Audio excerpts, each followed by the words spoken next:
और बड़ी खबर से शुरुआत कर रहे हैं। आपको बता दें 6 राज्यों में एसआईआर की समय सीमा बढ़ा दी गई है। 1 हफ्ते तक एसआईआर की समय सीमा बढ़ा दी गई है। चुनाव आयोग ने इस टाइमिंग को बढ़ा दिया है। एमपी में 18 दिसंबर तक अब एसआईआर के फॉर्म दाखिल हो सकेंगे और उत्तर प्रदेश में तारीख 31 दिसंबर तय की गई है। जो छूट रहे थे, जो रह गए थे, अब उनके लिए समय आगे बढ़ाया गया है। मनोज वर्मा जी हमारा पॉलिटिकल एडिटर है, उनसे और खबर को समझने की कोशिश करते हैं। मनोज जी, बार बार ये कहा जा रहा था कि अगर कोई छूट भी जाएगा तो उसके लिए भी समय रहेगा। अब तारीख को बढ़ाकर ये सीधे तौर पर संदेश दिया गया है कि जो रह गए हैं या जो नहीं एसआईआर का फॉर्म दाखिल कर पाए हैं उनके लिए भी समय अभी आगे बढ़ा दिया गया है। जी देखिए, ज्यादातर तो फार्म में जमा हो चुके थे, लेकिन वो जो दिक्कत आ रही थी वो ये आ रही थी, जो मिसिंग वाले लोग हैं या जो फार्म वापस नहीं आए थे या जो फार्म जहाँ से वापस आ गए थे लेकिन उनको डिजिटलाइज करना नहीं हो पा रहा था, हमको डिजिटलाइजेशन नहीं हो पा रहा था।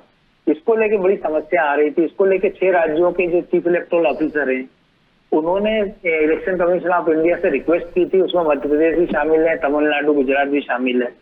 उसके बाद अलग अलग शेड्यूल के हिसाब से सबको अलग अलग तारीख दी गई। जैसे यूपी का ड्राफ्ट रोल है, वह नई तारीख 26 की बजाय 31 दिसंबर होगी। मध्य प्रदेश में इसको 18 दिसंबर कर दिया गया है, यानी लगभग 1 सप्ताह का समय मिल गया है। तो जो और पश्चिम बंगाल जहाँ इसको लेकर सबसे ज्यादा हल्ला मचा हुआ है, वहां पर तय समय पे ही ये पूरा काम होगा, वहाँ एक भी दिन की मोहलत नहीं दी गई है। इससे जो बीएलओ है उन पर थोड़ा काम का प्रेशर कम होगा। जो लोग अभी इनमें जो सबसे बड़ी समस्या आ रही वो ये है कि जिन लोगों के पास पूरे डॉक्यूमेंट है लेकिन उनके पास इस बात का, अपने माता पिता का इस बात का प्रूफ नहीं कि 2003 में उन्होंने किस बूथ पर वोट डाला था, उनके एपिक नंबर उनके पास नहीं मिल रहे। तो ऐसे लोगों को सबसे ज्यादा समस्या आ रही थी।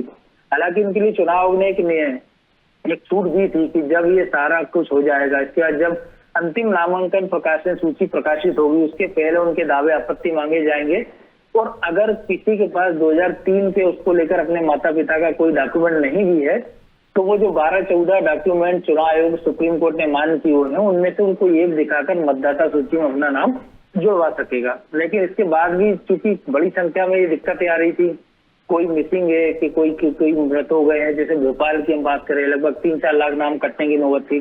लेकिन जब कलेक्टर ने प्रेशर बनाया तो बीएलओ ने फिर से फॉर्मेलिटी दोबारा से जांच शुरू की, फिर से वो घर घर गए, फिर से वो मीटिंग का दौर चल रहा है। तो कई सारे लोग उस लिस्ट से बाहर निकल गए हैं। तो 1 सप्ताह का समय जो दिया गया उसमें मुझे लग रहा है कि जो बड़ी संख्या में नाम कटने का अंदेशा है उनमें से बहुत सारे लोगों को एक और मौका मिल पाएगा और जो बीएलओ के ऊपर काम का दबाव है वो भी कम होगा। बिल्कुल। अब मनोज जी, ये माना जाए कि जो लोग अब छूट गए हैं उनको किसी तरह का सपोर्ट मिलेगा, जैसे कि जो समस्याएं आपने भी जिक्र किया कि एपिक नंबर ना होना या फिर जहां उन्होंने वोट किया था वहां से डेटा ना मंगा पाना, उनकी समस्याओं का हल करने के लिए भी हम देख रहे हैं कि पार्टियों ने भी अपने लोगों को तैनात किया हुआ है और बीएलओ भी हैं। हाँ बिल्कुल है, लेकिन एक और बड़ी समस्या है। जैसे मान लीजिए कोई केरल से भोपाल में बस गया, अब उनके माता पिता का एपिक नंबर वो 2003 का डाटा निकलवा भी रहे हैं तो वो मलयाली भाषा में उनको मिल रहा है।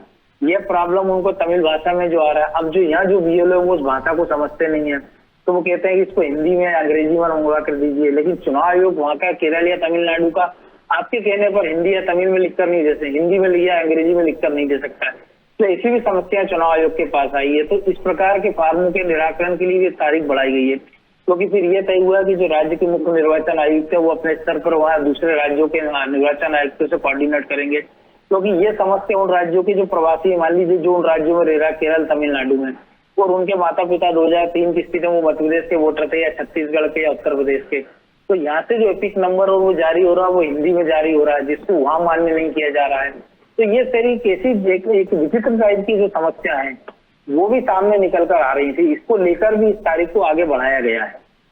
बिल्कुल, बहुत शुक्रिया जानकारी के लिए मनोज जी। तो तारीख को आगे बढ़ा दिया गया है। कई सारी चीजें हैं, समस्याएं लोगों को आ रही थी, उनके निराकरण के लिए भी जो प्रयास हैं वो हो रहे हैं। बहरहाल पहल लेकिन आम जनमानस को ही करनी होगी, आपको ही करनी होगी, क्योंकि अगर आप रह गए हैं और आपका नाम नहीं जा पाया है एसआईआर के लिए तो आपको इस मामले में थोड़ा सा जागरूक जरूर होना पड़ेगा।